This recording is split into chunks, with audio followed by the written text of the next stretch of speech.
As usually mister and welcome to Aryan online classes. आज हम trigonometry का एक इम्पॉर्टेंट पार्ट पढ़ेंगे जो कि हमारे पेपर के लिए बहुत ही ज़्यादा इंपॉर्टेंट होने वाला है। नाम आप देख रहे होंगे हाइट एंड डिस्टेंस। ये जो हाइट एंड डिस्टेंस होता है ट्रिग्नोमेट्री का पार्ट बहुत ही ज़्यादा इंपॉर्टेंट होता है। क्यों? क्योंकि ये पेपर में हर बार पूछा जाता है, बहुत इंपॉर्टेंट क्वेश्चन इससे पूछे जाते हैं और बहुत ज़्यादा नंबर के पूछे जाते हैं। तो अगर आपने ये चैप्टर कंप्लीट कर लिया, मतलब ये वीडियो पूरी देख लिया, तो आप पूरे के पूरे नंबर ले सकोगे और अच्छे खासे नंबर आपको मिल जाएंगे। तो पहली बात तो ये हाइट एंड डिस्टेंस, इसकी इंपॉर्टेंस समझ लो। ये बहुत ही ज्यादा इंपॉर्टेंट है क्योंकि ट्रिग्नोमेट्री से जो क्वेश्चन पूछे जाते हैं वो ज्यादातर इससे पूछे जाते हैं। और ये जो ऊंचाई और दूरी वाले क्वेश्चन होते हैं बहुत ही ज्यादा आसान होते हैं। अगर आपने इसकी ट्रिक समझ ली, इसको समझ लिया कि कैसे करना है, तो आपको नंबर मिलना तो फिक्स है ना। तो बहुत ही आसान होता है जो समझ लेता है, और जो नहीं समझ पाता उसके लिए बहुत ही ज्यादा कठिन होता है। तो इसलिए हाइट एंड डिस्टेंस बहुत ही अच्छा टॉपिक है और बहुत मजेदार टॉपिक है। अगर आपने इसको थोड़ा समझ में आने लगा, ये वीडियो पूरी देख ली आपने, है ना, अगर आपने ये वीडियो पूरी देख ली तो आपको धीरे धीरे करके ये पूरा समझ में आने लगेगा और इसमें इंटरेस्ट आने लगेगा। और जो भी मतलब क्वेश्चंस इसमें पूछे जाएंगे वो आप अच्छे से कर पाओगे। और मजे, बहुत अच्छे क्वेश्चन होते हैं, मजेदार क्वेश्चन होते हैं, ठीक है। आपको लगाने में इंटरेस्ट आएगा। तो वीडियो को अंत तक देखना। हाइट एंड डिस्टेंस बहुत अच्छा लगेगा आपको, है ना। और आपके बोर्ड के लिए बहुत ही ज्यादा इंपॉर्टेंट होने वाला है ये टॉपिक। तो वीडियो को अंत तक देखिएगा और मोटिवेशन के लिए लाइक जरूर कर दिया करिए। आप कमेंट करके बता दिया करिए कि कौन से क्वेश्चन आपको नहीं समझ में आए, कौन से क्वेश्चन और चाहिए, किस टॉपिक पे आपको वीडियो चाहिए, है ना। ये सारी चीज आप कमेंट में बता दिया करो। सब्सक्राइब चैनल को कर लो, है ना, चैनल को सब्सक्राइब कर लो, बहुत ही ज्यादा बढ़िया होता है। आपको नोटिफिकेशन वगैरह मिलती रहेगी जो भी हमारे चैनल पे अपडेट आएगी, है ना। तो ठीक है, अब हम अपनी वीडियो को स्टार्ट करते हैं। डाउट नट। बच्चों, आप किसी भी सवाल में अटक गए हो या आपसे सॉल्व नहीं हो पा रहा है तो बस आपको क्वेश्चन का फोटो लेना है, क्वेश्चन को क्रॉप करना है और 5 सेकंड के अंदर अंदर आपको उसका वीडियो सोल्यूशन मिल जाएगा।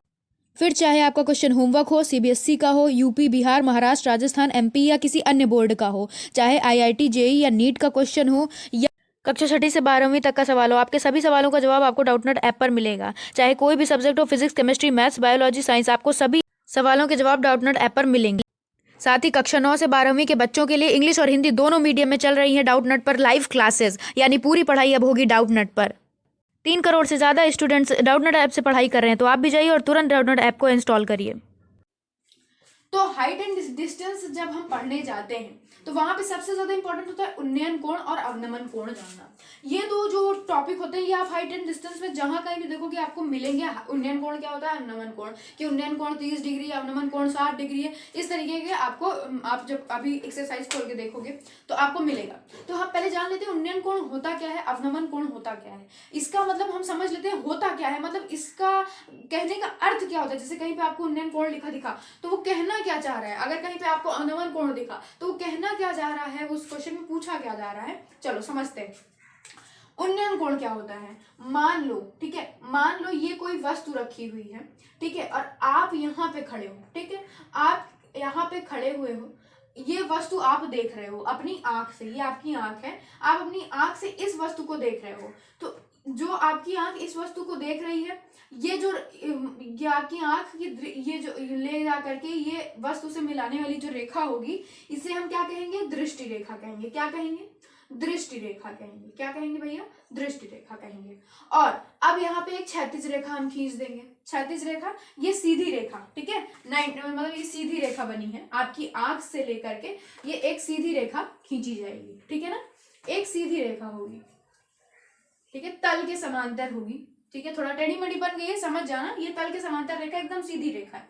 तो ये जो कोण बनेगा, जितने भी अंश का ये कोण बनेगा, मान लो थीटा का बना, तो यही कोण क्या कहलाएगा, उन्नयन कोण कहलाएगा। क्या कहलाएगा, उन्नयन कोण कहलाएगा। मतलब जब हम कोई वस्तु किसी ऊंचाई पे रखी होती है, जैसे कोई वस्तु ऊंचाई पे रखी है तो आप ऐसे निगाह ऊपर करके देखते हो ना, तो आपकी आंख से खींची, मतलब एक सीधी लाइन खींची जाएगी और वहां तक उस वस्तु को आपकी आंख की जो दृष्टि रेखा होगी वो मिलाएगी। तो उसके बीच का जो कोण होगा वो क्या कहलाएगा, उन्नयन कोण कहलाएगा। क्या कहलाएगा, उन्नयन कोण कहलाएगा। बात समझ पाए।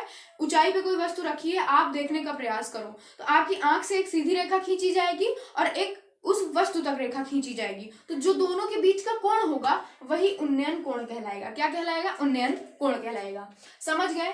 आप यहाँ पे खड़े थे, आपकी निगाह यहाँ पे थी, ठीक है, आंखें यहाँ पे थी, एक सीधी रेखा खींची गई और उस वस्तु तक, जिस वस्तु को आप देख रहे थे उस वस्तु तक एक रेखा खींची गई जिसे हम दृष्टि रेखा कहेंगे, है ना, काल्पनिक रेखा खींची गई। तो इन दोनों के बीच का जो कोण आया उसे हम क्या कहेंगे, उन्नयन कोण कहेंगे। अब हम समझ लेते हैं अवनमन कोण किसे कहते हैं। अवनमन कोण अब हमें समझना है, ठीक है। तो जैसे आप कभी छत पे खड़े हो जाओ, बारजे पे खड़े हो जाओ, तब जब आप नीचे देखते हो या पुल पे खड़े हो जाओ किसी, जब नीचे देखते हो तो मान लो ये आपकी वस्तु हो गई, आप अपने घर के छत पे खड़े हुए हो, ठीक है, आपकी आंखें ये, और आप देख रहे हो, किसको देख रहे हो, इस वस्तु को देख रहे हो, या नीचे कोई कार चल रही है उसको देख रहे हो, मान लो ये आपकी कार हो गई, इसको देख रहे हो, ठीक है, इसको देख रहे हो। तो अब क्या काम किया जाएगा, सबसे पहले तो ये आपकी आंखों से ले जा करके इस वस्तु तक मिला दी रेखा। ये कौन सी रेखा हो गई, दृष्टि रेखा हो गई, जैसे उसमें खींचा था हमने, तो ये हो गई भैया दृष्टि रेखा, ठीक है, तो लिख दो बढ़िया सा दृष्टि रेखा। दूसरी चीज ये, अभी हमने एक लाइन नहीं खींची, आपकी आंखों से लेकर के एक सीधी रेखा खींची जाएगी जो कि तल के समांतर होगी, है ना, मतलब एक सीधी रेखा भी खींची जाएगी। उन दोनों के बीच का जो कोण बनेगा यहाँ पे, ये थीटा, ये यहाँ पे अवनमन कोण कहलाएगा।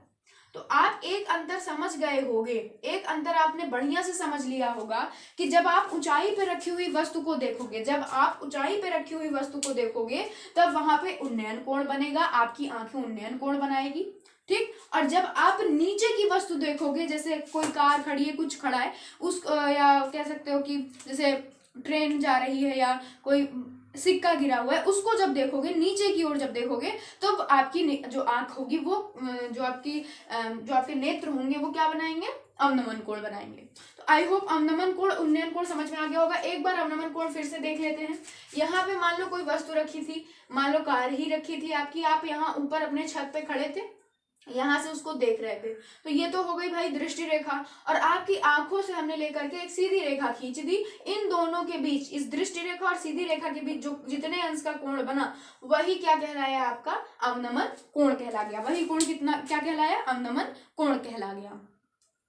तो चलिए हम एक क्वेश्चन कर लेते हैं जिससे जो भी उन्नयन कोण अवनमन कोण है वो उसका मैटर आपको समझ में आ जाएगा, ठीक है। तो अब हम हाइट एंड डिस्टेंस के क्वेश्चन करना स्टार्ट करते हैं। बहुत ही अच्छे क्वेश्चन होते हैं। तो पहला क्वेश्चन आपको आपकी स्क्रीन पे दिख रहा होगा एक, कि भूमि के एक बिंदु से तो सबसे पहले याद रखिए, जब भी आप हाइट एंड डिस्टेंस हल करिए तो जैसे जैसे सवाल में कहता जाए वैसे वैसे चित्र को बनाते जाइए, आसानी होगी। तो भूमि के एक बिंदु से, मान लो भूमि का एक बिंदु कोई ऐसे यहाँ पे था, ठीक, एक बिंदु ले लिया, जो मीनार के पाद बिंदु से 30 मीटर की दूरी पर है, यानी कि यहीं कहीं मीनार भी है, उसके पाद बिंदु से मतलब उसके पैर, पाद मतलब पैर होता है, उसके पैर से कितनी मीटर की दूरी पर है, 30 मीटर की दूरी पर स्थित है।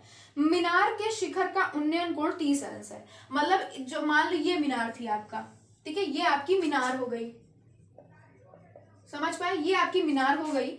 तो कह रहा है कि 30 मीटर जो सामने हमने मतलब दूर उससे जो भूमि का एक बिंदु लिया था उससे मीनार के शिखर का उन्नयन कोण 30 डिग्री है। उससे मीनार के शिखर का उन्नयन कोण, मीनार का शिखर ये हुआ, इसका उन्नयन कोण मतलब ऊंची वस्तु देख रहा है तो यहाँ पे बनेगा, ये आपकी देखने की सीधी लाइन हो गई और ये दृष्टि रेखा हो गई, तो 30 अंश का कोण बनाता है, ठीक। मीनार की ऊंचाई, यानी कि अगर हम इसको h मान लें तो हमें h ज्ञात करना है, तो हम इस त्रिभुज को ABC नाम दे देते हैं। एक बार फिर से क्वेश्चन समझ लो कि भूमि के एक बिंदु से, एक बिंदु हमने ये ले लिया जो मीनार के पाद बिंदु से 30 मीटर की दूरी पर है, यानी कि यहाँ पे एक मीनार है और उसके पाद बिंदु से वो 30 मीटर की दूरी पर बिंदु स्थित है। मीनार के शिखर का उन्नयन कोण 30 अंश है, मतलब इससे मीनार के शिखर का उन्नयन कोण 30 अंश है, ठीक है, ले लिया हमने। फिर मीनार की ऊंचाई हमें ज्ञात करनी है। तो चित्र आपको बहुत अच्छे से समझ में आ गया होगा, कोई प्रॉब्लम नहीं होगी ना इस चित्र में, ठीक है, समझ में आ गया। चलो भाई इतना हो गया।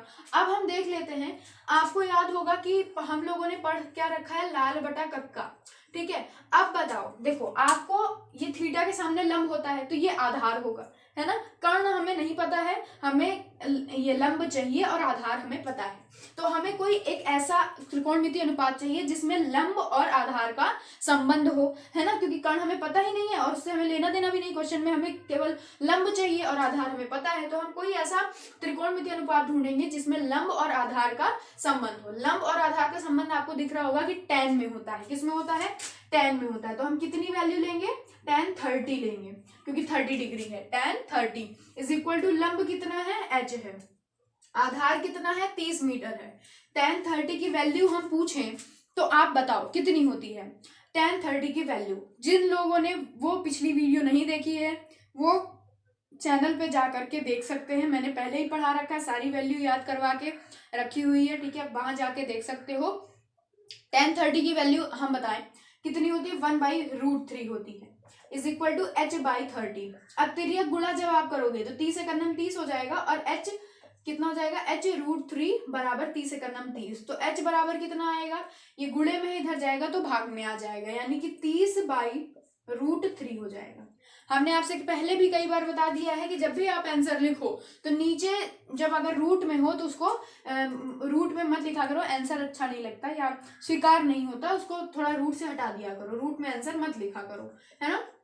तो हमने रूट हटाने के लिए ऊपर नीचे √3 से गुणा कर दिया, तब h बराबर कितना आया, 30√3, 3 त्रिक का 9, √9 का वैल्यू 3, मतलब 10√3 मीटर। कितना आंसर आ गया, 10√3 मीटर। मतलब क्या हो गया कि मीनार की ऊंचाई h जो है वो 10√3 मीटर है। मीनार की ऊंचाई जो है ये h ये 10√3 मीटर है। कितनी है, 10√3 मीटर है, ठीक है। तो सवाल समझ में आई, हमने कुछ नहीं किया इसमें, बहुत आसानी से काम किया कि हमने सबसे पहले चित्र बना लिया, फिर हमने देखा हमें लंब चाहिए, आधार हमें पता है, तो लंब और आधार कर्ण से कोई लेना ही देना नहीं है हमें, तो लंब और आधार का हमने त्रिकोणमितीय अनुपात ढूंढा, जो कि हमें tan मिला, तो tan 30 हमने बनाया, लंब बटा आधार लिखा, फिर इसी tan 30 की वैल्यू रखी, फिर इसी समीकरण को हमने तिर्यक गुणा करके हल करा, तो हमें h बराबर इतना मिला। तो रूट में आंसर मिल रहा था, इस वजह से हम उसका √3 से ऊपर नीचे गुणा कर दिया, तो हमें h बराबर 10√3 मीटर मिल गया। मतलब आंसर कितना मिला हमें कि मीनार की ऊंचाई कितनी है, 10√3 मीटर। तो अब हम बढ़ते हैं अपने नेक्स्ट क्वेश्चन की ओर। तो चलिए अब हम अपना नेक्स्ट क्वेश्चन देख लेते हैं। आपकी स्क्रीन पे क्वेश्चन दिखाई दे रहा होगा कि एक मीनार के पाद बिंदु से, तो कुछ इस प्रकार की मीनार होगी, हम मीनार बना लेते हैं। तो ये क्या हो गया, हमारा मीनार हो गया, ठीक है। एक मीनार के पाद बिंदु से यानी कि उसके पैर से एक भवन के शिखर का उन्नयन कोण, मैंने पहले भी कई बार कहा है, पहले चित्र बनाया करिए, ठीक है, सवाल पढ़ते चलिए चित्र बनाते चलिए। एक भवन के शिखर का उन्नयन कोण। अब बताओ मुझे कि एक मीनार बड़ी होती है या भवन बड़ा होता है। जो जैसे मीनार आपके अगल बगल टावर वगैरह लगा होगा, है ना, घर के अगल बगल, तो आपका जो टावर होता है वो बड़ा होता है कि आपका घर बड़ा होता है। आप ऑब्वियसली सी बात है कि टावर बड़ा होगा, यानी कि हमारी मीनार बड़ी होगी और भवन जो होगा वो छोटा होगा। तो क्या कह रहा है कि एक भवन के शिखर का उन्नयन कोण 30 अंश है, यानी कि यहाँ कहीं एक भवन बना हुआ है, ठीक है, एक भवन बना हुआ है और ऐसे इसको मिला दो, ठीक है।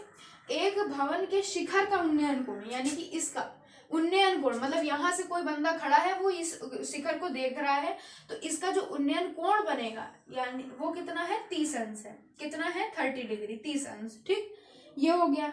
और भवन के पाद बिंदु से, ये जो हमारा भवन बना है इसके पैर से शिखर का उन्नयन मीनार के शिखर का उन्नयन कोण मतलब ये, तो इसको मिला दो आप ऐसे, ठीक है। मीनार के शिखर का उन्नयन कोण 60 डिग्री है। कितना है, 60 डिग्री है। कितना भैया, 60 डिग्री।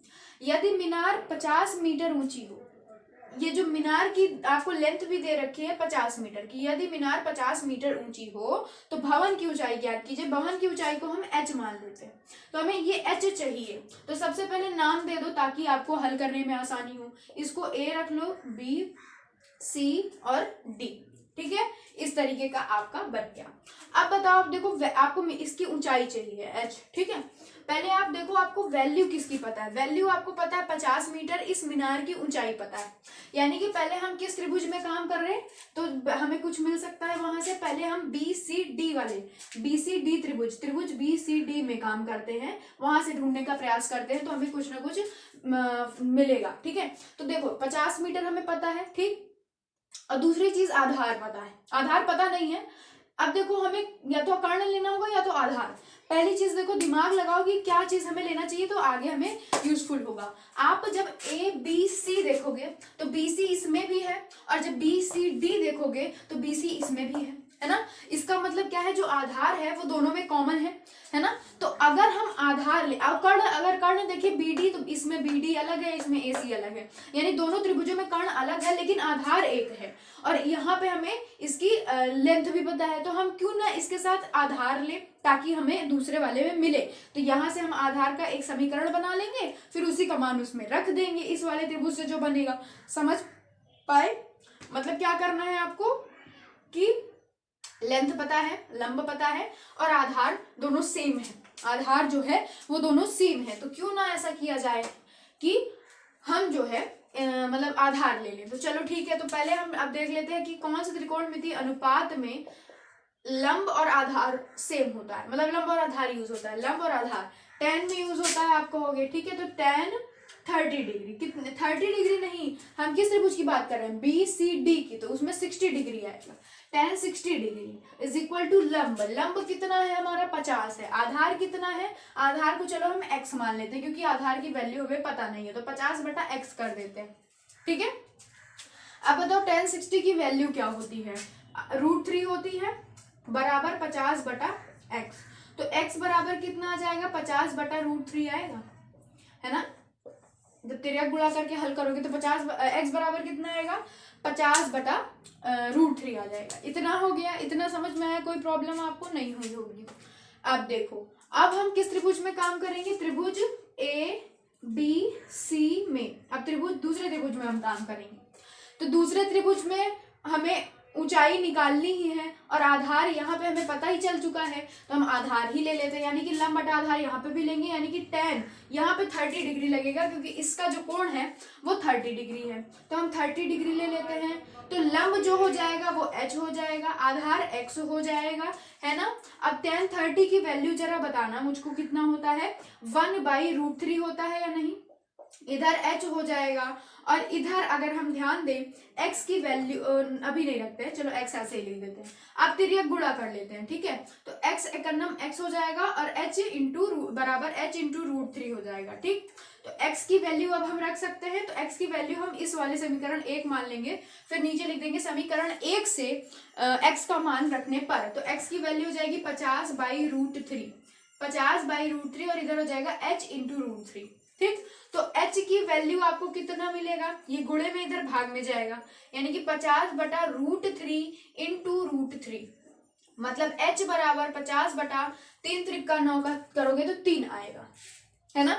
जब इसको काटोगे तो 3 एकम 3 और 3 छंग 18 दशमलव, फिर 2 बचेगा, है ना, तो फिर 3 छंग 18, इतने मीटर, ठीक है, इतने मीटर। h बराबर 50/3 मीटर या 16.6 मीटर आपकी जो भवन की ऊंचाई है ये आएगा, 16.6 मीटर या फिर 50/3 मीटर। अब हम एक बार फिर से देख लेते हैं कि हमने किया क्या इस क्वेश्चन में। सबसे पहले हमने चित्र बनाया, ठीक है, चित्र बनाया, हमारे पास हमने सबसे पहले नाम रख दिया ABCD, ठीक है।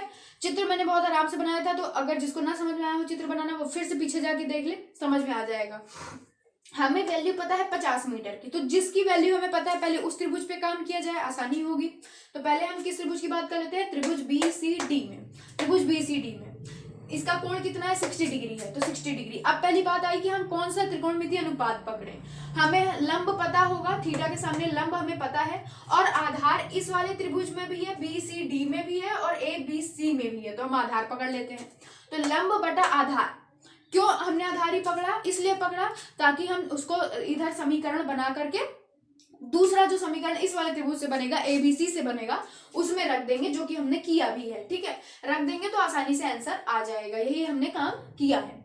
तो इसलिए हमने आधार ले लिया, यानी कि tan, लंब बटा आधार किस में होता है, tan में होता है, तो tan 60 लिख लिया, लंब बटा आधार लिखा, तो x बराबर यहाँ से हमें 50/√3 मिल गया। अब फिर हम चलो भाई एक जो चीज हमें चाहिए था, आधार की वैल्यू हमें मिल गई 50/√3, ठीक है। तो अब हम जाएंगे किसमें, इस वाले त्रिभुज में ABC में जाएंगे। तो ABC में जब हम गए तो यहाँ पे भी हमें लंब, ये तो h की ऊंचाई हमें चाहिए, यानी कि लंब तो रखना ही है, साथ में आधार की वैल्यू हमें पता ही चल गई है, कर्ण तो पता ही नहीं है, तो आधार रख लिया हमने। तो लंब बटा आधार यहाँ पे भी, यानी कि tan, यहाँ पे कोण 30 डिग्री है इसलिए tan 30 की रखा, तो h/x हो गया, है ना। मान रखा, जब हल करा तो फिर x का मान भी रख दिया हमने, x का भी जब मान रखा तो फिर h की वैल्यू कितनी आ गई, 50/3 मीटर, ये जिसे हम क्या कह सकते हैं, 16.6 मीटर। क्या कह सकते हैं, 16.6 मीटर। तो ये क्वेश्चन सॉल्व हो गया, बहुत ही अच्छा क्वेश्चन था, इसे बार बार प्रैक्टिस करिए, बहुत अच्छा क्वेश्चन है।